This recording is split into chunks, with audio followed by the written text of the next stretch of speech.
Hello, everybody. This is Zach at it again. I'm your host, Zach Cooley, and I'm honored to be here with Wohlfahrt Haus Dinner Theater performer, very talented Sierra Noel Glosson.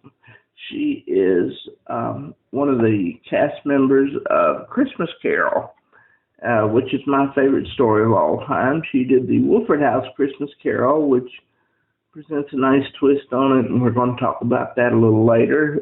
Sierra, thank you so much for joining me this morning. Hi, Zach. Thanks so much for having me. Well, it's wonderful to have you. Not only were you wonderful in the show, you were also our very dedicated and superb waitress. Thank you. You were so very kind to us, bringing us extra bread and hot chocolate and things.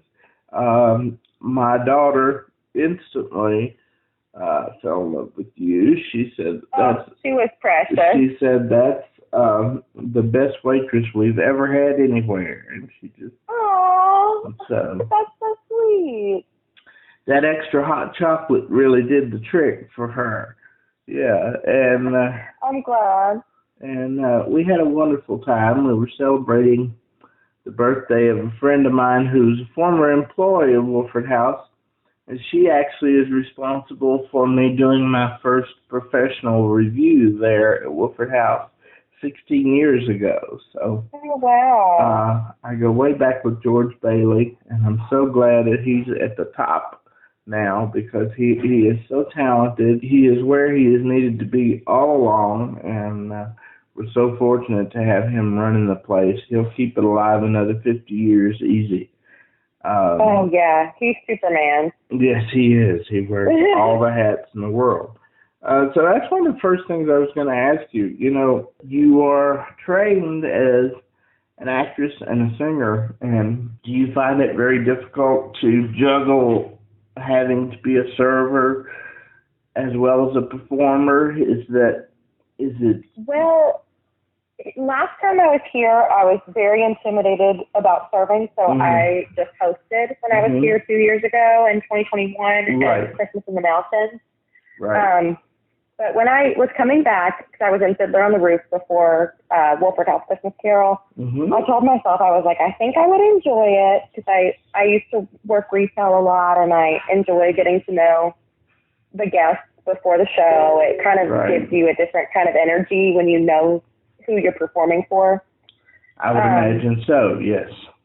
Yeah, like it just gives you a little bit more adrenaline, and it raises the stakes a little bit more. And honestly, those guests have been really nice, and I have enjoyed serving. I've had a few little accidents and spills here and there, but for this to be my first full show serving the whole time, so far so good. And they're very flexible with us. If we're having a really stressful shift serving, they'll make sure that we're always ready before they start the show. They're very good about making sure that we're all taken care of before jumping right into the show. Right, and you are from Memphis, Tennessee. I am. The birthplace of rock and roll. Yes, I'm from Jackson, which is in between Memphis and Nashville, but I'm basically Memphis. Right. So how did you find your way to little old Whitfield, Virginia? So I met George Bailey in 2020, before COVID and everything, at a cattle call in Memphis called UPTAs, which is Unified Professional Theater Audition. And they called me back there. It's like a big conference where actors get to sing 90 seconds of a piece and a monologue. So I did that, and then George Bailey called me back, and I met him, and he was so nice. And I don't remember exactly what shows they were doing that year, but George was like, we don't have a place for you right now, but I just wanted to call you back and meet you. And then 2 years later, I get an email from him about Christmas in the Mountains. And I was like, oh my goodness, I forgot that I had met George Bailey. So that's that's how I ended up here. It was from that conference in 2020. And how did you find it once you got here? When I got here, I loved it.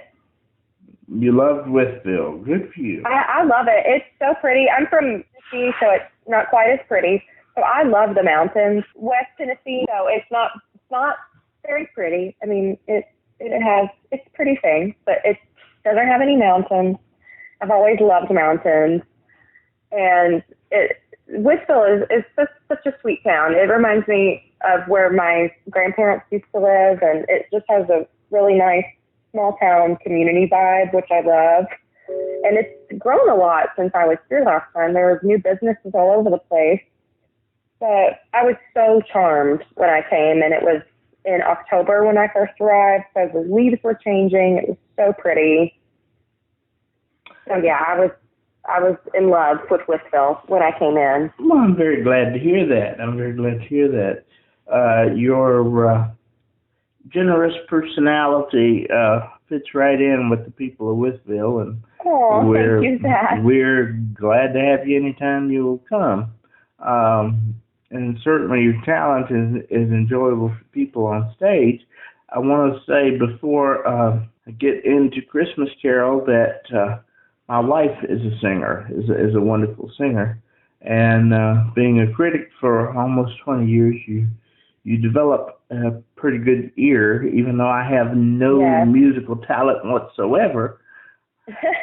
I can tell whether you hit a note or not, but don't ask me to hit it myself because it would never happen. But I noticed in the ensemble numbers your vibratos over top of everyone else.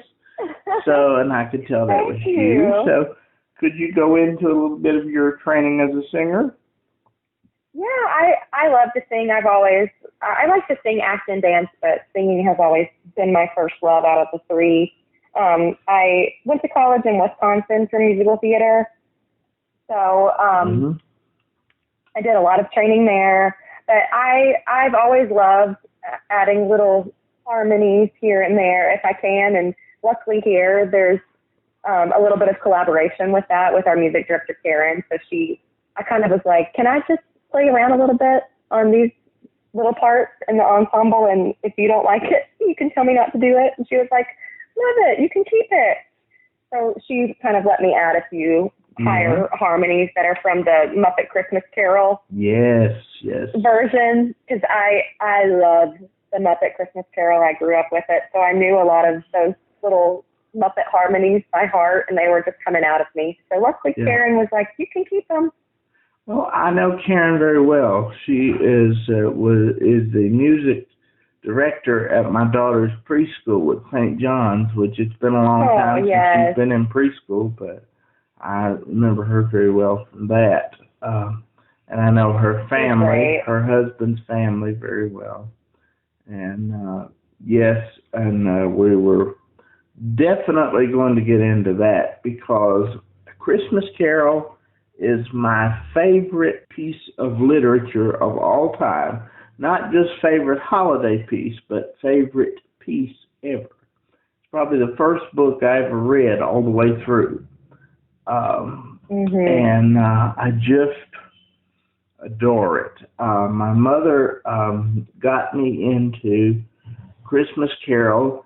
She had, do you remember the old Dickens village where you have the porcelain houses and the fake soft snow? She had one of those, and she would set that out every year.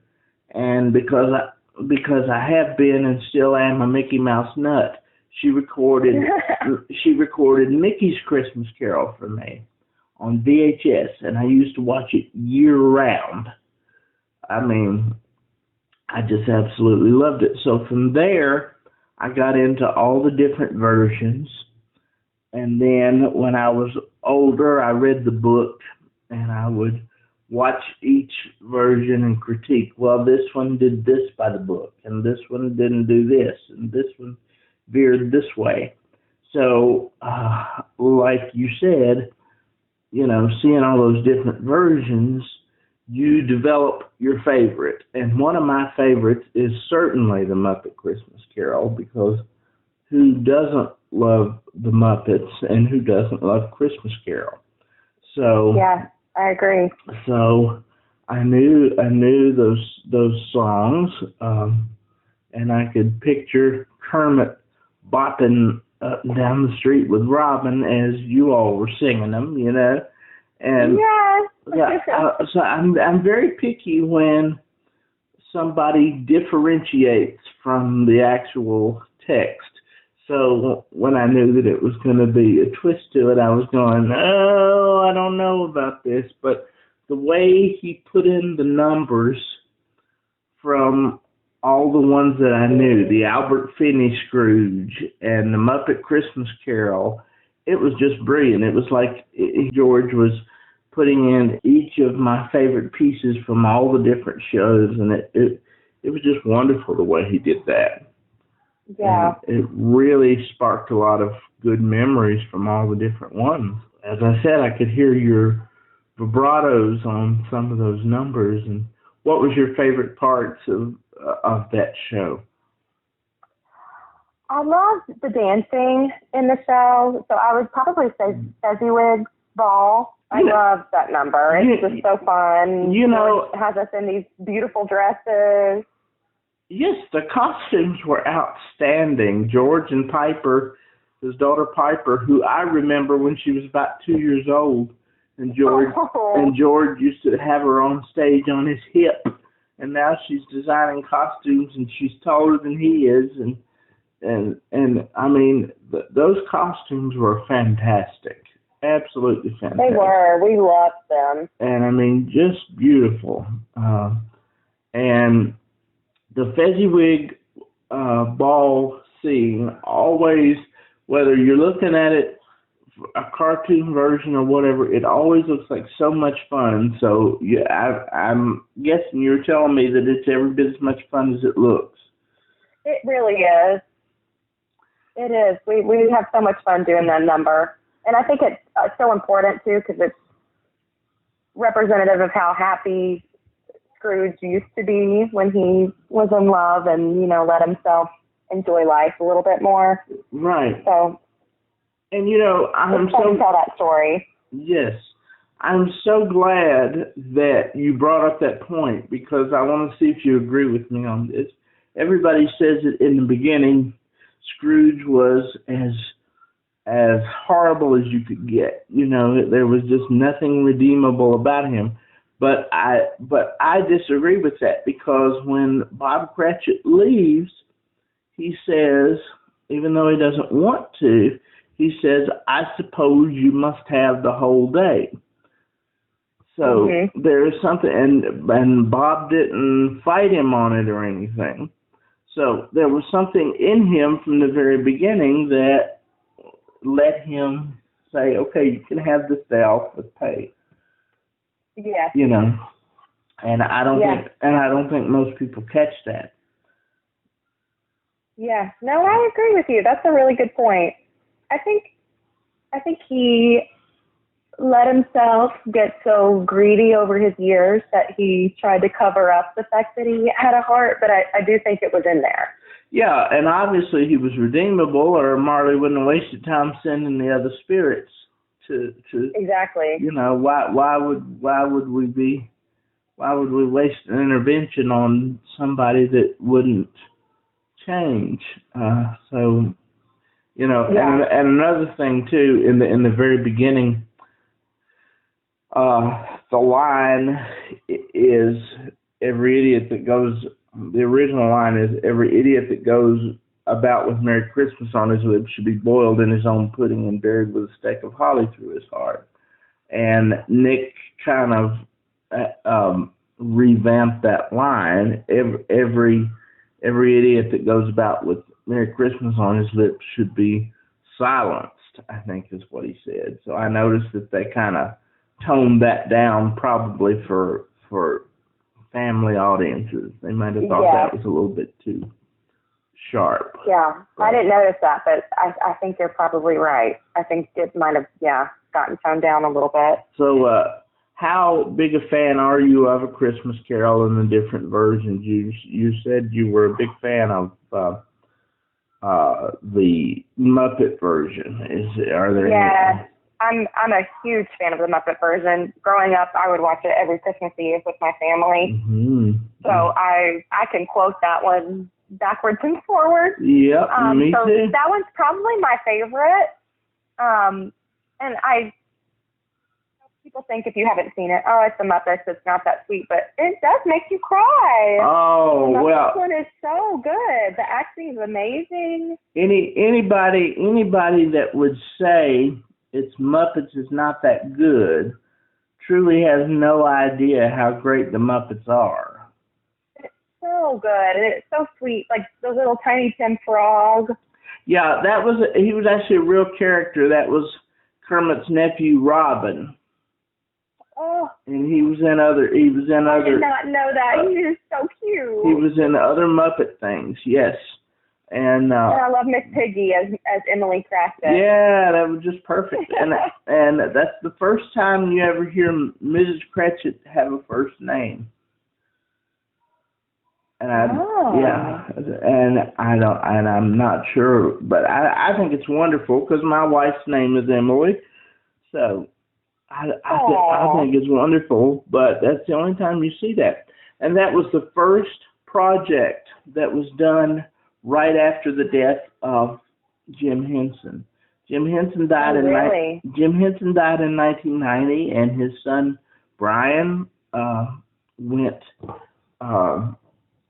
had to do it all, and I mean it was just brilliant. I was 7 years old, and I went to the Millwall Theater here in town to see it with my mom, just me and her, and I'll never forget it. I will never forget it. That theater has just been renovated after being closed for 20 years, just this past year, but lots and lots of happy memories with that particular film and all the different ones that they borrowed from. They also borrowed from Albert Finney's Scrooge musical when they did I Like Life and December the 25th. That comes from a television musical starring the great British actor Albert Finney. The Muppet Christmas Carol, Scrooge is played by another Oscar-winning British actor, Michael Caine, who was one of the greatest Scrooges of all time. I'm sure you'll agree with me on that. Yes, I do. But then I heard, and they did that heartbreaking number, When Love Is Gone, and I'm just gonna be very honest with you. That song always disturbs a deep part of my soul for some reason. And it's a beautiful song, but that they did that for the Muppet Christmas Carol. But that just it cuts right to your soul. That one does. It does. And then there were some that I didn't know, and when Rocky did Link by Link as Jacob Marley, I thought that was absolutely brilliant. And I thought, that's a great song. Where does that come from? And then during the intermission, I Googled it, and it came from Kelsey Grammer TV version. And I thought, now I remember that. That was one of the most horrible recreations of that show that I had ever seen. No wonder I didn't remember it. But that was, but that was a great song, you know. So George had the ability of taking the good parts of the terrible versions and blending it in with the rest of it, and the whole production I thought was just really good. One of the elements that I liked is that they used the stage hands for the wandering spirits, because usually stage hands are dressed in black where people can't see them. Yeah. They actually had them dancing along and being a part of the story, which I thought was pretty brilliant. And then we come to the fourth.